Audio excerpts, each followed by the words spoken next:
Hello friends, welcome back to our channel Smart Stitch. In the video நம்ம free online tailoring class ஓட 76வது class ஒரு straight plazo pant நம்ம பார்க்க போறோம். இந்த pant ரொம்பவே கம்ஃபர்ட்டபிளா இருக்கும். இந்த பேண்டை கட் பண்ணுறதுக்கு ஒரு 10 மினிட்ஸ், ஸ்டிச் பண்ணுறதுக்கு ஒரு 10 மினிட்ஸ். இதுவே அதிகம் தான், அதை விட கம்மியாக தான் டைம் ஆகும். இதுக்காக நான் ஹக்கோபா டிசைனில் இந்த மாதிரி ஒரு ஒயிட் கலர் ஃபேப்ரிக் வாங்கியிருக்கேன். இந்த ஃபேப்ரிக்கில் நீல வாக்கில் ஒரு பெரிய பார்டர் இருக்குது. அது காலில் அடிப்பக்கத்தில் இருந்துச்சுன்னா ரொம்ப நல்லாயிருக்கும் அப்படின்னு கிளாத்தை இந்த மாதிரி ஃபோல்ட் பண்ணியிருக்கேன். நீல வாக்கில் ஃபஸ்ட்டு 2 டைம்ஸ், அதுக்கப்புறம் 2 டைம்ஸ் அந்த மாதிரி ஃபோல்ட் பண்ணியிருக்கேன். கிளாத் ஃபோல்டிங் எல்லாம் நம்ம விஷ் தான். அதே மாதிரி மெஷர்மெண்ட்டோட ஈஸ் அலவன்ஸ் நம்ம விஷ் தான். நம்ம எவ்வளோ விரும்புகிறோமோ அவ்வளோ வச்சுக்கலாம். இந்த மாதிரி ஃபோல்ட் பண்ணி கட் பண்ணால் தான் காலில் அடிப்பக்கத்தில் அந்த பார்டர் வரும். அல்லது நம்ம ஏற்கனவே ஸ்டிச் பண்ணுற மாதிரி ஸ்டிச் பண்ணோன்னா இந்த பார்டரை கட் பண்ணி திரும்ப அட்டாச் பண்ணுற மாதிரி இருக்கும். இதோட லென்த்து நான் மெஷர் பண்ணி பார்க்கும்போது இந்த ஃபேப்ரிக்கோட விட்த்து 34 இன்ச்சு. எனக்கு 34 இன்ச்சு ரொம்ப கரெக்டாக இருக்கும், போதுமானதாக தான் இருக்கும். ஆனால் மேலே பெல்ட்டுக்கு கீழே மடித்து தைக்கிறதுக்கு, சீம் அலவன்ஸ் விடுறதுக்கு அதுக்கெல்லாம் கிளாத் இருக்காது. அதுக்காக என்ன பண்ண போகிறேன்னா, பெல்ட் போர்ஷன் தனியாக அட்டாச் பண்ணுற மாதிரி கீழே ஃபோல்ட் பண்ணி ஸ்டிச் பண்ண வேண்டாம். ஏன்னா இது ஸ்கேலப் டிசைன் கொடுத்துருக்காங்க. ஸோ கீழே ஃபோல்ட் பண்ணுறதுக்கான 2 இன்ச் நம்மளுக்கு தேவையில்லை, மேலே ஒரு 2 இன்ச் நம்மளுக்கு தேவை. அதுக்காக உள்பக்கமும் வெளிப்பக்கமும் வேணும் இல்லையா, ஒரு 4 இன்ச்சாக நம்ம எக்ஸஸாக கட் பண்ணி அதை 2வது ஜாயின் பண்ணுற மாதிரி இருக்கும். அதனால் ஸ்டார்டிங்லேருந்தே மெஷர்மெண்ட் எடுத்துடலாம். ஃபஸ்ட்டு நம்மளோட ஷீட் மெஷர்மெண்ட் எனக்கு 40 இன்ச், 40 டிவைடட் பை 4. ஏன்னா 4ஆக கிளாத்தை ஃபோல்ட் பண்ணியிருக்கேனால 4ஆல் டிவைட் பண்ணோம். 10 இன்ச் தான் வரும். நான் இதில் 13 இன்ச் வச்சுருக்கேன். ஏன்னா ஒரு 13 இன்ச் எனக்கு ரொம்ப கம்ஃபர்டபுளாக இருக்கும்னு ஃபீல் பண்ணனால 13 இன்ச் வச்சுருக்கிறேன். கிராச் பாயிண்ட் உங்கள் பாடியில் நீங்கள் மெஷர் பண்ணி எடுக்கலாம். மோஸ்ட்டாக ஒரு 12 to 14 அந்த அளவு தான் எல்லாருக்கும் இருக்கும். நான் 12 இன்ச் தான் கிராச் பாயிண்ட் மார்க் பண்ணி மேலேருந்து ஒரு 12 பாயிண்ட் மார்க் பண்ணி இந்த மாதிரி லைன் போட்டுக்கிட்டேன். அந்த லைன்லேயும் நான் மேலே எடுத்த அதே 13 இன்ச் சீட் மெஷர்மெண்ட் நான் ஈஸ் அலவன்ஸ் ஆட் பண்ணி போட்டிருக்கேன் இல்லையா, அதே 13 இன்ச் மார்க் பண்ணிக்கிறேன். இதே இடத்துல கிராச் பாயிண்ட் மார்க் பண்ணோம். கிராச் பாயிண்ட் எப்படி மார்க் பண்ணலான்னா, ஒரு 2.5 இன்ச் நான் மார்க் பண்ண போகிறேன். இந்த 13 இன்ச்சுக்கு அப்புறமா ஒரு 2.5 இன்ச் மார்க் பண்ண போகிறேன்.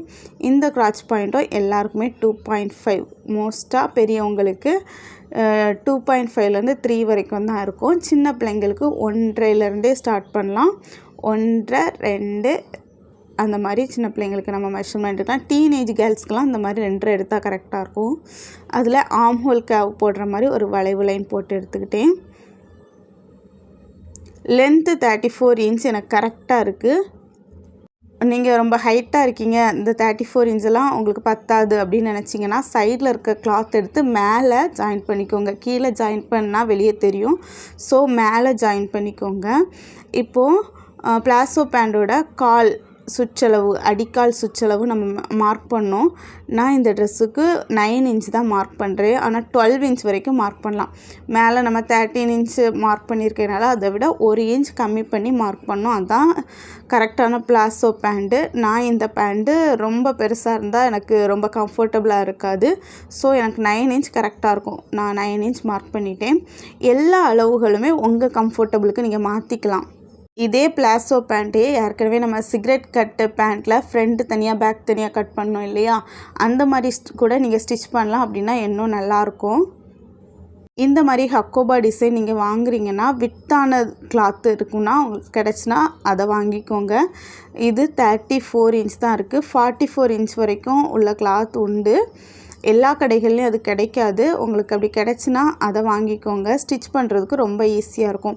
இப்போ நான் பெல்ட் போர்ஷன் தனியாக ஸ்டிச் பண்ணுறதுனால கூட ஒரு ஸ்டிச் எக்ஸ்ட்ரா வரும், 1-2 ஸ்டிச் எக்ஸ்ட்ரா வரும். நீங்கள் அப்படி ஸ்டிச் பண்ண விரும்புனீங்கன்னா அப்படி ஸ்டிச் பண்ணிக்கலாம். ஒரே பீஸில் உங்களுக்கு ஸ்டிச் பண்ணணும் அப்படின்னு நினச்சிங்கன்னா இந்த மாதிரி விட்டான கிளாத் உங்களுக்கு கிடச்சா வாங்கிக்கோங்க. இப்போது 1/2 இன்ச் மட்டும் சீம் அலவன்ஸ் விட்டு கட் பண்ணி எடுத்துட்டேன். எலாஸ்டிக்கான போர்ஷன் மட்டும் நான் 2வது அட்டாச் பண்ணணும்னு சொல்லியிருந்தேன் இல்லையா, அதுக்காக இந்த சைடில் இருக்கிற கிளாத்தில் நம்ம ஏற்கனவே பெல்ட் போர்ஷனுக்கு கேதரிங் பேண்ட்டுக்கெல்லாம் எடுத்தோம் இல்லையா, சைடில் அந்த போர்ஷனே யூஸ் பண்ணியிருந்துருக்கலாம். எனக்கு கிளாத் அதிகமாக இருந்ததுனால டக்குன்னு நான் கிளாத்தை கட் பண்ணி முடித்த பிறகு தான் யோசித்து இந்த சைடில் இருந்த கிளாத்தையே ஜாயின் போட்டு கட் பண்ணியிருக்கலாமேன்னு நினச்சேன். உங்களுக்கு அப்படி தேவைப்பட்டுச்சுன்னா சைடில் இருக்க கிளாத்தையே யூஸ் பண்ணிக்கோங்க. உங்களோட வேஸ்ட் மெஷர்மெண்ட் மேலே அளந்தீங்க இல்லையா, அந்த அளவு மாதிரி இருக்கான்னு பார்த்துக்கோங்க. அதோட லென்த்து கரெக்டாக வரணும். ஏன்னா அதில் தான் நம்ம பெல்ட் பீஸ் அட்டாச் பண்ண போகிறோம். எனக்கு கொஞ்சம் கம்மியாக தான் இருந்து 2 நேரமாக ஃபோல்ட் பண்ணி கட் பண்ணால் கரெக்டாக இருக்கும். ஒரு 4 இன்ச் விட்த்தில் நான் கட் பண்ணுறேன். ஏன்னா எலாஸ்டிக் 1 இன்ச் எலாஸ்டிக் யூஸ் பண்ணுவோம். அப்படின்னா இந்த கிளாத்தை 2ஆக ஃபோல்ட் பண்ணும்போது 2 இன்ச் தான் வரும். 2 இன்ச்சில் சீம் அலவன்ஸ் எல்லாம் தேவை இல்லையா. ஸோ 2 இன்ச்சு விட்த் இருக்கிற மாதிரி 4 இன்ச் விட்த் இருக்கிற மாதிரி கரெக்டாக நம்மளோட வேஸ்ட் ரவுண்ட் எவ்வளோ எடுத்தோமோ அந்த அளவுக்கு கிளாத்தை நீங்கள் எடுத்துக்கோங்க. லென்த்துக்கு 13 இன்ச் எடுத்தோம். 13 இன்ச் 4 எவ்வளோ வருதோ அதுதான் நம்மளோட லென்த்து. நான் இப்போ கட் பண்ணியிருக்கிறது கொஞ்சம் எக்ஸஸாக இருக்குது. எக்ஸஸாக இருந்தால் பிரச்சனை இல்லை, நம்ம கட் பண்ணிக்கலாம். கட்டிங் முடிஞ்சு எவ்வளோ தான். கட்டிங்கில் பெருசாக ஒன்றுமே இல்லை. இந்த பெல்ட் போர்ஷன் கட் பண்ணுறதுனால தான் இவ்வளோ டைம் ஆச்சு. இல்லைனா இதுக்கு முன்னாலே முடிஞ்சிருக்கோம். ரொம்ப ஈஸியாக கட் பண்ணியிருந்துருக்கலாம். ஸ்டிச்சிங்கும் இதே மாதிரி ரொம்ப சிம்பிள் தான். இப்போ நம்ம ஸ்டிச் பண்ண போகலாம். அடிக்கால் சுற்றளவு எனக்கு ஸ்டிச் பண்ண வேண்டிய தேவையில்லை. எதுக்காகனா அடிக்கால் சுற்றளவில் எனக்கு ஸ்கேலப் டிசைன் இருக்குது, அதை அப்படியே எடுத்துடலாம். அதுக்கப்புறம் கிராச் பாயிண்ட் மார்க் பண்ணோம் இல்லையா, கிராச் வளைவு, அந்த வளைவு ஸ்டிச் பண்ண போகிறோம்.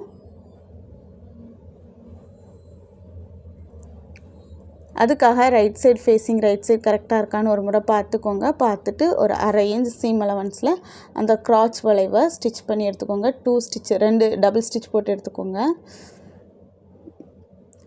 அதுக்கப்புறமா பெல்ட்டுக்காக உள்ள பீஸ் 2 பீஸாக என்கிட்ட இருக்குது. உங்கள்கிட்ட 4 பீஸாக இருந்துச்சுன்னா அதை கட் பண்ணி எடுத்துக்கோங்க. நீங்கள் பெல்ட்டும் பேண்ட்டு கூடால ஒரே பீஸாக வச்சுருந்தீங்கன்னா இந்த ப்ராசஸ்லாம் உங்களுக்கு இருக்காது. அதை ஸ்டிச் பண்ணி எடுத்துட்டேன் ஜாயின் பண்ணி.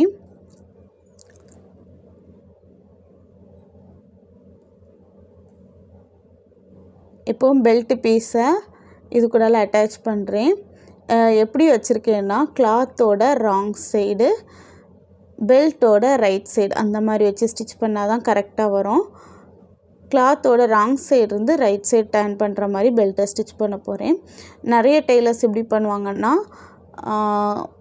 ரைட் சைடு இருந்து அப்படியே ராங் சைடுக்கு வருவாங்க. அப்படி கூட நீங்கள் ஸ்டிச் பண்ண விரும்பினா ஸ்டிச் பண்ணிக்கலாம். கிளாத்தோட ராங் சைடு பெல்ட்டோட ரைட் சைடு ஃபேஸ் பண்ணி இருக்கிற மாதிரி வச்சு நான் ஒரு ஸ்டிச் போட்டு எடுத்துட்டேன். எக்ஸஸாக நம்ம விட்டுருந்தோம் இல்லையா, அந்த ஃபேப்ரிக்கை கட் பண்ணி எடுத்துடலாம். இப்போ இந்த பெல்ட்டை இந்த மாதிரி ஃபோல்டு பண்ணி ஸ்டிச் பண்ணிவிட்டு அதுக்கப்புறம் கூட நீங்கள் கிராச்சை ஜாயின் பண்ணலாம். ஃபோல்டு பண்ணி ஸ்டிச் பண்ணிட்டு உள்ள எலாஸ்டிக்கை இன்சர்ட் பண்ணிவிட்டு அதுக்கப்புறமா கூட கிராச்சு ஜாயின் பண்ணி கால் சைடு ஜாயிண்ட் கூட நீங்கள் பண்ணிக்கலாம். நான் இப்போ அப்படி பண்ணலை. இந்த ஸ்டிச் தான் ஃபஸ்ட்டு பண்ணும் அப்படி எதுவுமே கிடையாது. நீங்கள் ஸ்டிச் பண்ணுறது ரொம்ப ஈஸியாக உங்களுக்கு எது ஃபஸ்ட்டு ஸ்டிச் பண்ணால் வசதியாக இருக்கும்னு தோணுதோ அந்த மாதிரி ஸ்டிச் பண்ணுங்கள். ஆனால் சீம் அலவன்ஸ் எல்லாமே கரெக்டாக வச்சு ஸ்டிச் பண்ணுங்கள். ரைட் சைடு ராங் சைடு கரெக்டாக பார்த்து ஸ்டிச் பண்ணுங்கள். நான் இப்போது ஃபோல்டு பண்ணி ஸ்டிச் பண்ணுறதுக்கு முன்னால் பெல்ட்டை ஃபோல்டு பண்ணி ஸ்டிச் பண்ணுறதுக்கு முன்னால் இன்னொரு கிராச்சையும் ஸ்டிச் பண்ண போகிறேன். அப்போவும் right side facing right side இருக்க மாதிரி வச்சு தான் ஸ்டிச் பண்ணணும். கிளாத்தோட right side facing right side. Belt போர்ஷனை பார்க்காதுங்க, அது நம்ம இப்போ ஜாயின் பண்ணது. கிளாத்தோட right side facing right side இருக்க மாதிரி வச்சு கிராச் பாயிண்ட்டு கிராச் ரவுண்டை வளைவை ஸ்டிச் பண்ணிட்டோம். அதுக்கப்புறமா சைடு ஜாயிண்ட் பண்ண போகிறோம். 2 காலோட சைடு ஜாயிண்ட்டு சென்டர் பாயிண்ட்டை மார்க் பண்ணிக்கோங்க. அதில் பின் போட்டுட்டு centre to right side centre to left side first stitch பண்ணிக்கோங்க. அதுக்கப்புறம் ஒரு சைட்லேருந்து ஒரு கால்லேருந்து தொடங்கி வலது கால்லேருந்து தொடங்கி சென்டர் வெளியாக பாஸ் பண்ணி இடது கால் வரைக்கும் கரெக்டாக 1/2 இன்ச் சீம் அலவன்ஸில் ஸ்டிச் பண்ணி எடுத்துக்கோங்க. நம்ம ஸ்டிச் பண்ணி எடுத்தாச்சு. இப்போது பெல்ட் போர்ஷனை ரவுண்டாக ஸ்டிச் பண்ண போகிறோம்.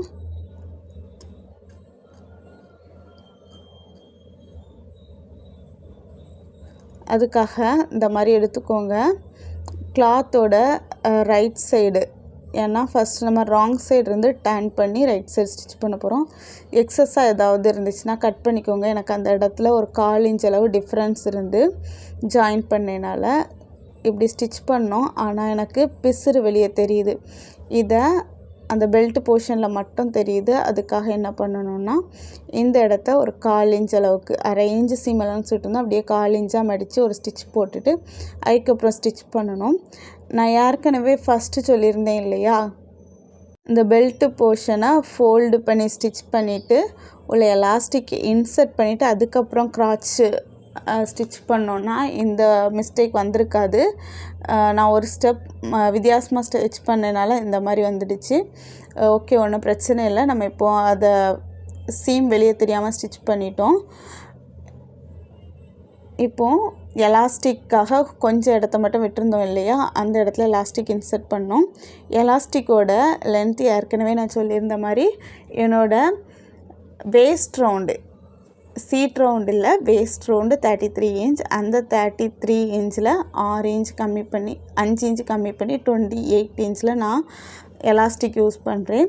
நம்ம ஸ்டூடெண்ட்ஸ் 1-2 பேர் சொல்லியிருந்தாங்க, இந்த மாதிரி நீங்கள் சொல்கிற அளவில் நான் பண்ணால் 20 வேஸ்ட் ரவுண்டு 20 இன்ச் இருக்கிற பொண்ணுக்கு 6 இன்ச் கம்மி பண்ணி 4 இன்ச் கம்மி பண்ணி ஸ்டிச் பண்ணேன்.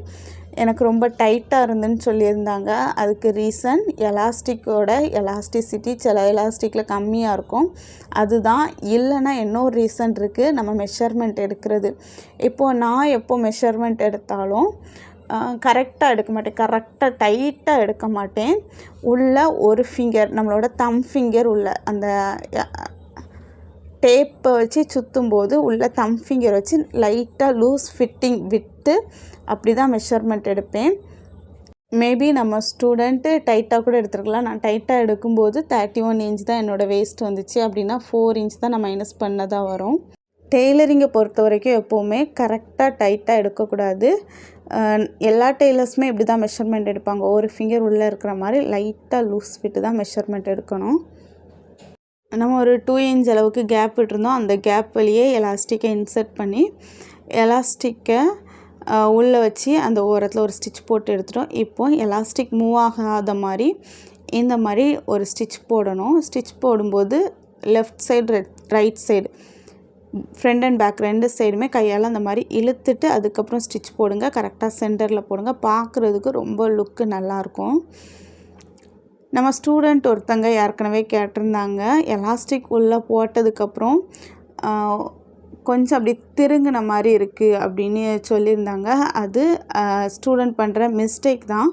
ஃபஸ்ட்டு உள்ளே விடும்போது ஒரு டைரெக்ஷனில் விட்டுட்டு அப்படியே எலாஸ்டிக் ஒரு சுற்றுனதுக்கு அப்புறமா திரும்ப அந்த ஸ்டார்டிங் அண்ட் எண்டிங் பாயிண்ட்டை ஸ்டிச் பண்ணால் அந்த மாதிரி தான் இருக்கும். ஸ்டார்டிங் அண்ட் எண்டு பாயிண்ட்டை எலாஸ்டிக்கில் நீங்கள் ஸ்டிச் பண்ணுறதுக்கு முன்னால் ஒரே ஒரு முறை பாருங்கள், கரெக்டாக இருக்கான்னு பார்த்துட்டு ஸ்டிச் பண்ணுங்கள். இப்போ பாருங்கள், சூப்பராக எலாஸ்டிக் ஸ்டிச் பண்ணிட்டோம். பார்க்குறதுக்கே அப்படி ரெடிமேட் லுக் இருக்குது. ரொம்ப நீட்டாக ஸ்டிச் பண்ணி எடுத்துட்டோம். இந்த ட்ரெஸ்ஸு ரொம்ப வியர் பண்ணுறதுக்கு கம்ஃபர்டபுளாக இருக்கும்னு ஃபீல் பண்ணுறேன். இதில் இருக்க டிசைன் எனக்கு ரொம்ப பிடிச்சிருக்கு. இந்த ஒயிட் கலர் எப்போவுமே எனக்கு ரொம்ப பிடிச்ச கலர். இந்த வீடியோ உங்கள் எல்லாருக்கும் யூஸ்ஃபுல்லாக இருந்திருக்கும்னு நினைக்கிறேன். மறக்காமல் லைக் பண்ணுங்கள். நெக்ஸ்ட் கிளாஸில் பட்டியாலா பேண்ட் பார்க்கலாம்.